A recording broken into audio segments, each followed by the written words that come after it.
Hola con todos, bienvenidos al episodio número 73 de Abramos la Mente. Yo soy Dani Uría, soy psicóloga clínica, atiendo acá en la ciudad de Quito y para este episodio escogí un tema muy interesante, muy importante, que es por qué ocultamos, por qué escondemos, reprimimos nuestras emociones, ¿sí? Es interesante, justo hablaba con una colega que vamos a escoger este tema y vamos a escoger este título básicamente porque hoy es Halloween y normalmente hablamos de esconder, de ocultar en Halloween, obviamente de disfrazarnos y es lo mismo básicamente que nosotros hacemos con nuestras emociones. Así que, ¿cómo vamos a dividir un poco este episodio? ¿Sí? Vamos a intentar entender primeramente el por qué. ¿Por qué escondemos nuestras emociones? ¿Por qué nos reprimimos tanto? ¿De dónde aprendimos a hacer esto? De ahí las causas, ¿sí? De dónde viene que yo tenga que esconder el miedo, esconder la tristeza y qué daño me hace esto. Y por último, cómo dejar de hacer esto, cómo empezar a validarnos y construir una relación, digamos, más sana con nuestra expresión emocional. Sí, entonces, para iniciar este capítulo quiero contarles la historia de uno de mis pacientes que le vamos a poner de nombre Daniel, ¿sí? Daniel me contaba que normalmente la única emoción que no le cuesta expresar, que es fácil, digamos, sentir, darse cuenta que la está sintiendo y expresarla al mundo es la ira. ¿Sí? Para mí, obviamente, mientras yo analizaba lo que él me comentaba, era como obvio. A la final, Daniel es un hombre y los hombres en nuestra sociedad muchas veces se les reprime la tristeza, el miedo, la nostalgia, la frustración, pero la ira es algo aceptado. ¿Por qué? Porque en nuestra cultura muchas veces por el machismo pensamos que sentir ira o mostrar ira es una forma como muy masculina de mostrarse. Y este es un poco el chip que él tiene instaurado. ¿Sí? Entonces él me decía, la ira es una emoción aceptada en mi casa, yo me puedo enojar, puedo gritar, puedo molestarme y eso se ve, digamos, no es que se ve, no es que me decía, se ve masculino que yo me enoje, no, pero es algo muy masculino mostrar ira y mostrar ira de manera explosiva. En inglés normalmente hablamos de este término como male rage. En español no hay el término, digamos, la traducción exacta, pero male rage básicamente es cómo la cultura ha moldeado que los hombres expresen ira de una manera desproporcionada y esto es bien visto o es aceptado justamente por que se les reprime muchísimo a los hombres. Entonces, básicamente lo que él me contaba era que la ira era la única emoción que él se permitía sentir y que la podía expresar, pero que muchas veces dentro de esa ira realmente lo que estaba sintiendo era frustración, era muchísima tristeza, un abandono y una soledad tenaz y también miedo. Sí, pero él me decía, ¿cómo voy a expresar miedo? ¿Cómo voy a expresar tristeza? Si muchas veces cuando yo lo he hecho, mi familia me cataloga como que qué débil, qué sensible, qué dramático. Entonces, la máscara en lugar de sentir tristeza, en lugar de sentir miedo, que es algo que no se les permite básicamente a los hombres, muchas veces me pongo la máscara de la ira. Entonces, cada vez que siento tristeza, miedo, por ejemplo, con su pareja, él me decía, me ponía enojado, gritaba, insultaba, me ponía rojísimo, me ponía muy bravo, pero por dentro lo único que yo necesitaba era un abrazo. Entonces yo le decía, es muy típico que digamos cuando estás muy triste o muy emocional, en lugar de decir, ¿sabes qué? Ven, dame un abrazo, está bien, quiero ese abrazo, necesito ese abrazo, decirle a la persona, no me toques, ándate, déjame solo, no quiero hablar, e incluso rechazarle a esa persona, rechazarle a la persona que tal vez nos quiere consolar. Y aquí es donde vemos clarísimo que la persona está condicionada a reprimir. No me cuides, no me permitas sentir, yo mismo reprimo la emoción y la disfrazo de ira. ¿Sí? Entonces, ese es un ejemplo súper claro de cómo ocultamos y rechazamos nuestras propias emociones con tal de mostrar una imagen al mundo, con tal de que no nos rechacen, con tal de que no quedemos mal, digamos, entre paréntesis. Entonces, la primera razón por la que nosotros hacemos esto, como les expliqué con el ejemplo, es las expectativas culturales y en el caso de los hombres, el machismo. ¿Sí? A las mujeres muchas veces sí nos deja la sociedad, digámoslo así, sentirnos tristes. Si una mujer llora, es algo común. Si una mujer está con miedo, es algo más bien visto. ¿Por qué? Porque es una emoción natural. Pero cuando los hombres sienten esto, es otra cosa completamente distinta.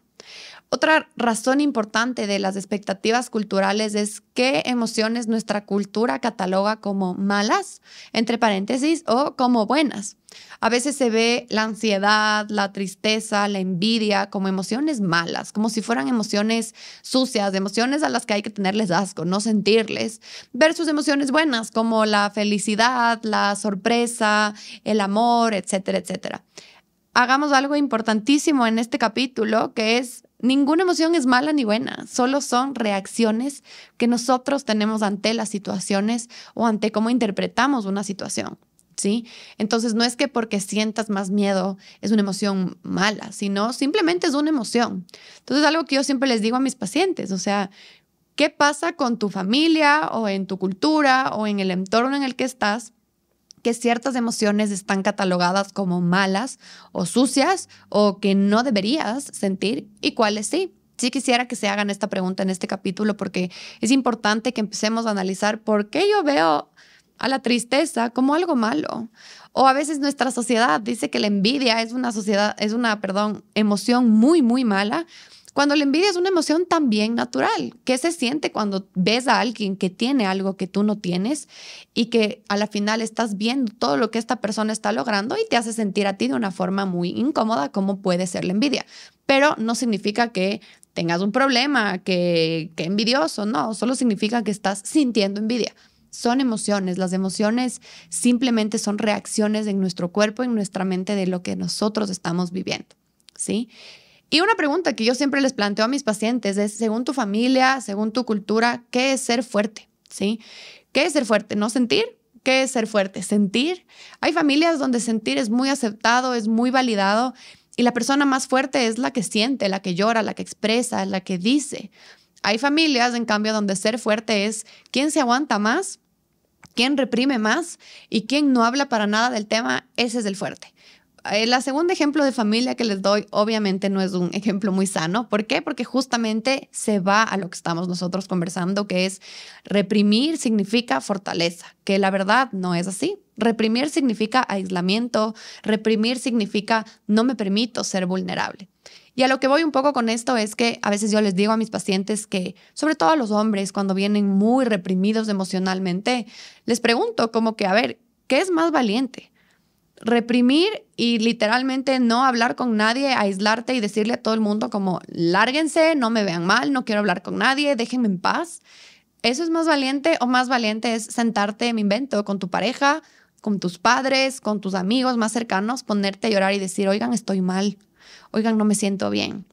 Mi perspectiva es que más valiente es la segunda situación, ¿sí? ¿Por qué? Porque es ponerse vulnerable, y ponerse vulnerable es algo que le cuesta a todo el mundo. Entonces, si es que empezamos un poco a cuestionarlo, a cuestionar el concepto de fuerza, de valentía que tenemos en nuestra sociedad, y creo que no solo aquí, sino en el mundo hoy en día, es que estamos viendo las cosas, o sea, estamos poniéndole la etiqueta de valiente a las cosas que no son tanto, sino empecemos a cuestionarnos qué es fuerza para mí, qué es valentía para mí, ¿sí? Algo importante también que provoca, ¿no?, que reprimamos nuestras emociones, como les decía, es el miedo, el pánico al rechazo. Muchas veces en nuestra historia hemos vivido rechazo de nuestra familia o de amiguitos en el colegio cuando estábamos más pequeños, o de parejas por ser muy emocionales. Entonces, posiblemente escuchamos cosas como: qué dramática, eres demasiado sensible, eres un llorón, nadie quiere estar contigo porque todo te tomas personal. Entonces, muchas veces vemos en nuestros entornos que sentir o decir que sientes algo es rechazado. Y la verdad, lastimosamente, es que sí es así. En el bullying, cuando a alguien le molestan, muchas veces se le molesta a un chico o a una chica, a niños, niñas, por ser un poco más emocionales, por ser más sensibles, cuando realmente esto no tiene absolutamente nada de malo. Entonces les enseñamos desde pequeños: si sientes, te viene el buleo, te viene el castigo, o sea, te viene el ser rechazado. No vas a tener amigos, no vas a tener amigas, y así es como le hacemos a la persona construir inconsciente o conscientemente una coraza, ¿sí?, alrededor de ellos, que significa: sentir es igual a castigo, sentir es igual a debilidad, que no es así, ¿sí? Algo que a mí me queda resonando de una vez, un paciente que me contaba que una vez le lloró a su novia, y le lloró, o sea, me dijo: Dani, fue un llanto a moco tendido que nunca lo había hecho con nadie porque por fin sentí esa seguridad de hacerlo. Y mi novia me terminó después de una semana de eso. Y yo fue como, ¿por qué? Y me dijo, obvio, después de eso ya no lloro con nadie. Porque la novia le había dicho como, perdí un poco el respeto hacia ti, que te hayas puesto así. Yo me quedé como, ¿cómo es esto posible? O sea, ¿por qué alguien te haría eso? Evidentemente no era una relación muy sana, no era algo muy bueno. Pero es eso, o sea, como qué traumático debe ser para alguien que toda la vida se ha aguantado sentir que cuando te rompes a llorar con tu pareja, que en teoría es tu lugar seguro, te diga, te perdí el respeto. O sea, ¿desde cuándo el respeto se asocia a que seas emocionalmente un palo? O sea, eso no es real.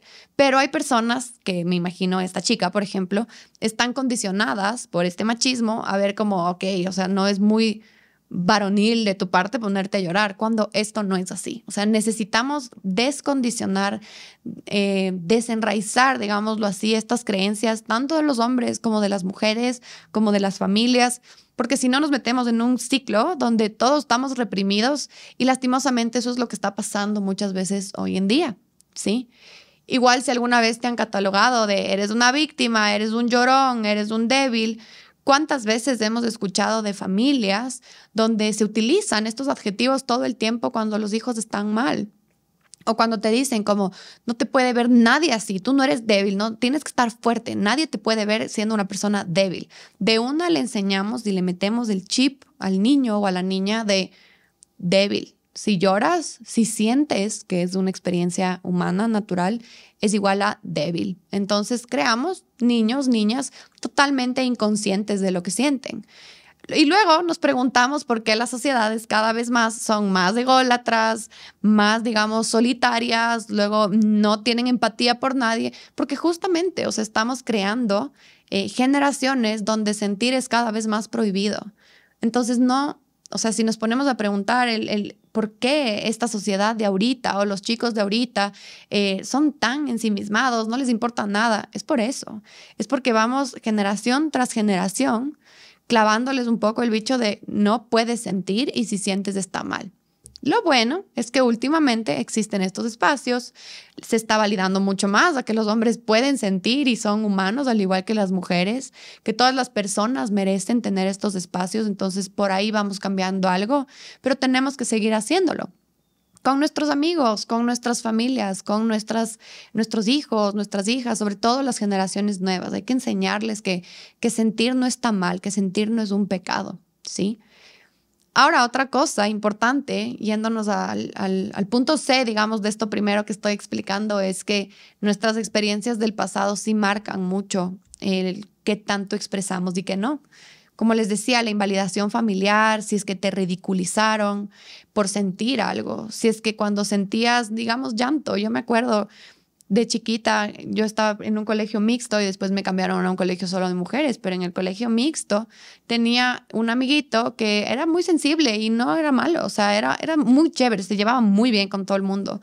Pero siempre que lloraba, y es normal llorar a cualquier edad, pero más aún si tienes 7 años, siempre que lloraba le señalaban y le decían un montón de insultos que siempre se sentía muy avergonzado de esto. Se escondía, le tocaba irse corriendo al baño.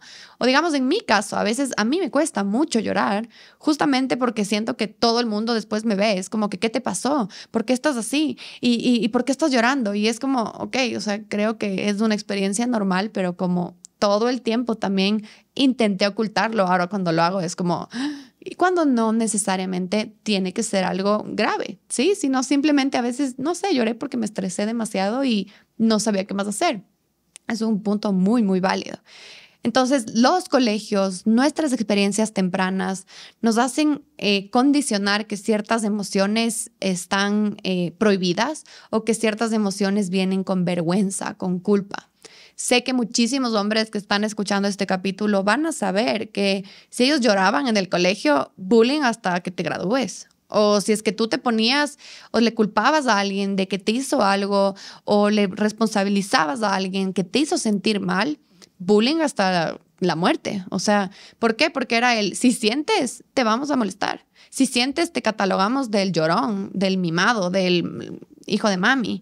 Entonces, normalmente siempre reprimíamos, ¿no? Por eso voy a enfatizar mucho a los hombres en este capítulo, porque no solo porque todos los hombres que han llegado a mi consulta vienen con esta demanda terapéutica, porque si esto pasa en mi espacio de trabajo, no me imagino en todo el país, en todo el mundo. Es algo súper duro. Y algo también importante del por qué lo hacemos es que mucha gente utiliza el reprimirse como forma de protegerse, ¿sí?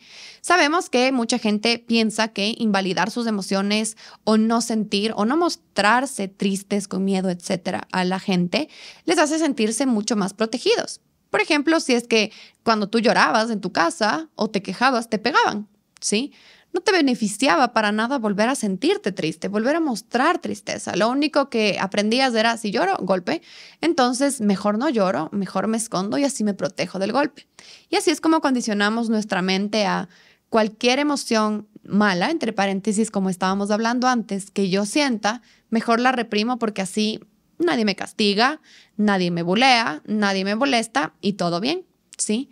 Esto también Dentro de esto también hablamos de cuando vivimos traiciones o abandonos, aquí cuando ya estamos en relaciones, por ejemplo, más grandes, no necesariamente en el colegio, las personas tienden a ponerse barreras del nunca más vuelvo a sentir nada, nunca más me vuelvo a poner en una posición vulnerable, nunca más vuelvo a confiar. Cuando a la final estas son emociones naturales como el amor, como la confianza, como empezar a sentir, digamos, el quiero ponerme vulnerable con esta persona, pero reprimimos. En la sociedad de hoy en día eso pasa un montón, como el no voy a mostrarme ni fregando débil, no voy a mostrar que me importa esta persona. Entonces, pongámonos un poco a pensar, nosotros tenemos estos condicionamientos y con quién lo hago, ¿sí? Ahora, ¿qué es un poco lo que nosotros digamos, las consecuencias que se vienen luego de que reprimimos y reprimimos tanto en nuestras vidas? Es que primeramente vamos a tener un estrés sumamente fuerte, sumamente alto, porque el nivel de energía que requiere reprimir una emoción es altísimo. ¿Por qué? Porque imagínate, estás reprimiendo algo que en tu cuerpo es natural. Es como reprimir la digestión, es como reprimir tu respiración, es como reprimir tu ritmo cardíaco. Es súper difícil. Pero evolutivamente, reprimir las emociones se ha vuelto algo más fácil y cada vez más fácil por la sociedad, como hablábamos, en la que vivimos. Entonces, hagamos un poco de conciencia, como que cómo sigo haciéndole esto a mi cuerpo, a mi corazón, a mi mente cuando me reprimo, cuando esto es algo natural del ser humano, natural de mi cuerpo, de sentir, ¿no? Entonces, acordémonos que hacer eso le mete en una cantidad de estrés a nuestro cuerpo. Entonces, por favor, cuidemos de eso. Luego vienen enfermedades autoinmunes, luego vienen un montón de cosas que hacen que tu cuerpo diga basta y exprese esas emociones de cualquier otra forma, sea en síntomas físicos, sea en enfermedades crónicas o en enfermedades malignas, ¿sí? Segunda consecuencia es que vas a tener una explosión emocional.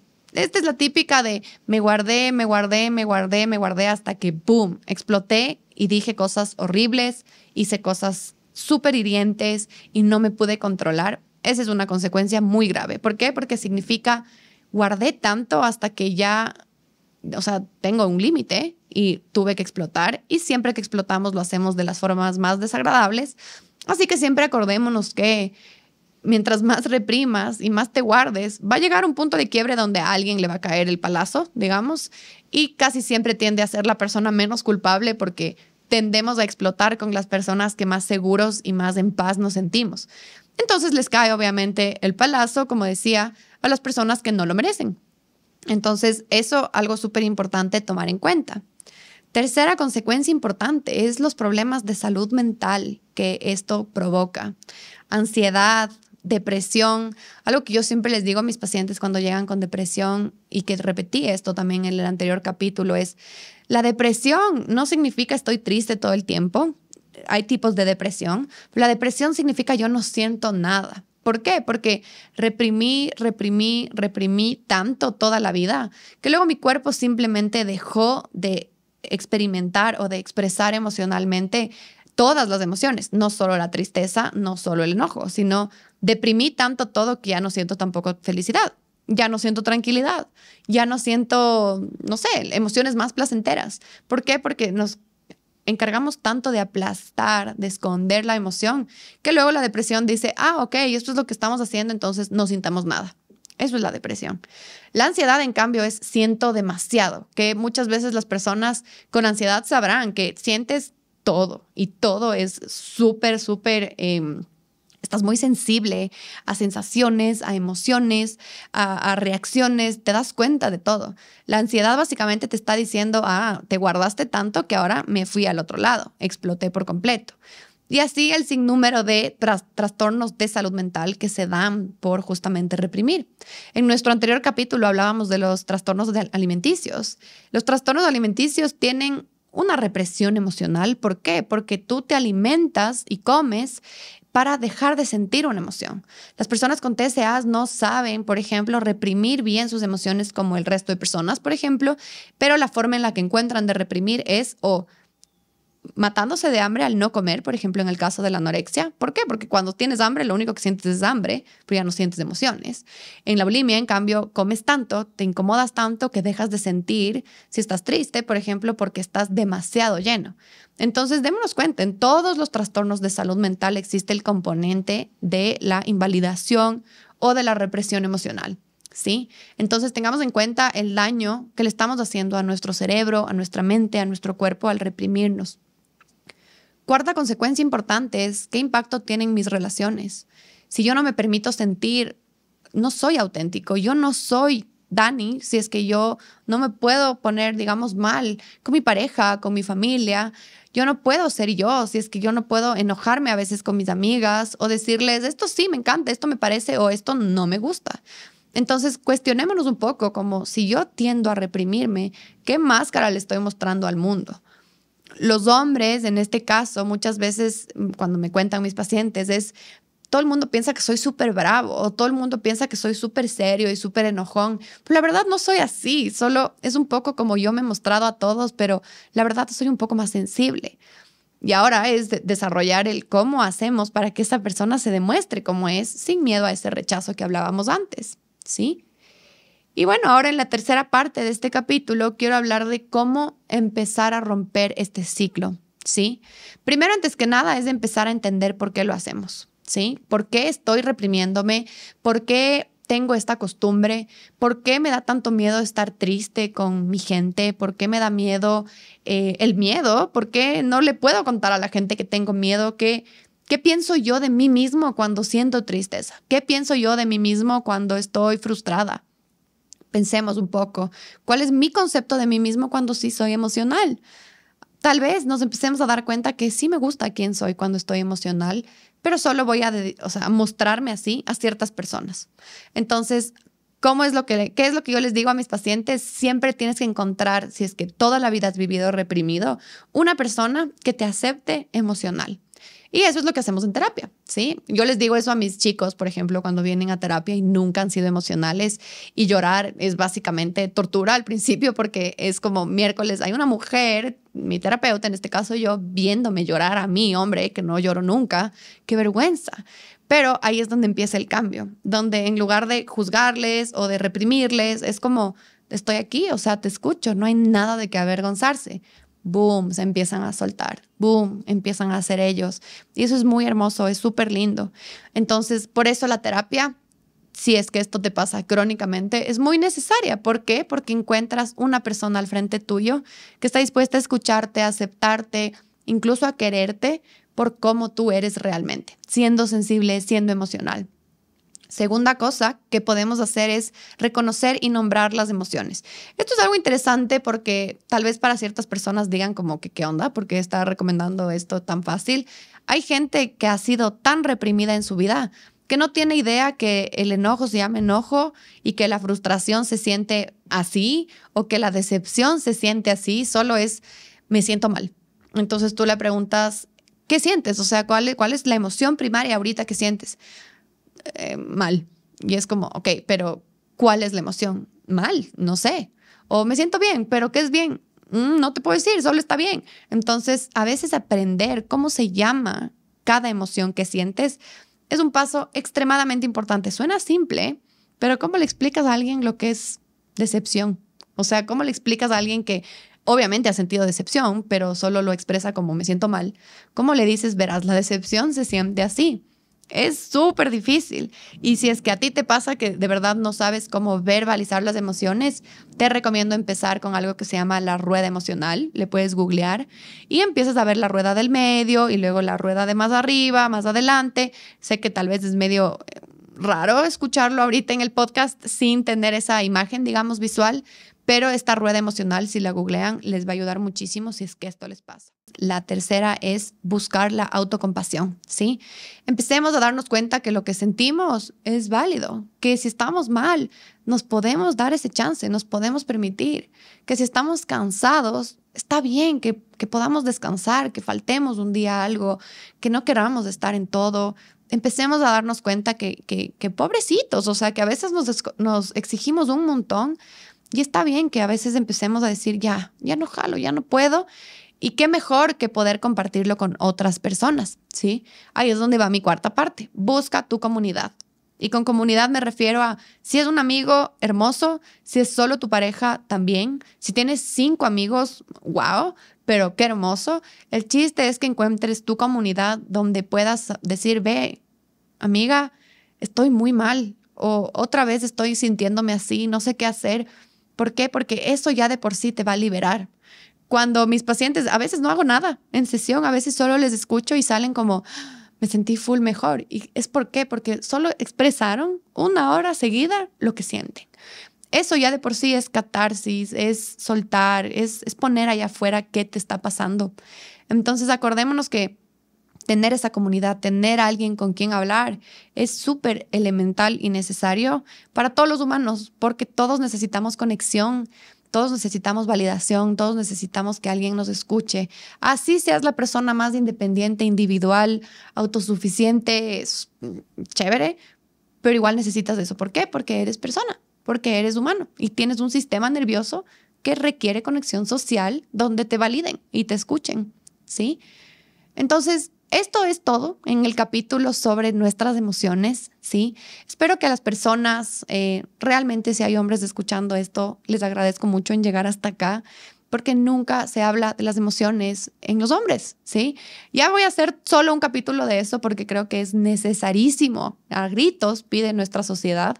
Pero independientemente de que seas hombre, mujer, etcétera, lo más importante es que empieces a darte cuenta por qué estoy haciéndome esto a mí misma, por qué aprendí a hacer esto y segundo, que empieces a cambiarlo, ¿sí? Porque los efectos que esto tiene en tu salud mental son malos, son pesados, son muy fuertes y nadie merece vivir una vida puesto máscaras de que todo bien cuando no todo bien, sobre todo por los tiempos que el mundo vive ahorita. Así que cualquier pregunta, ya saben, nos escriben por Abramos la Mente, retroalimentación, pregunta, recomendación de lo que sea, terapia, etcétera.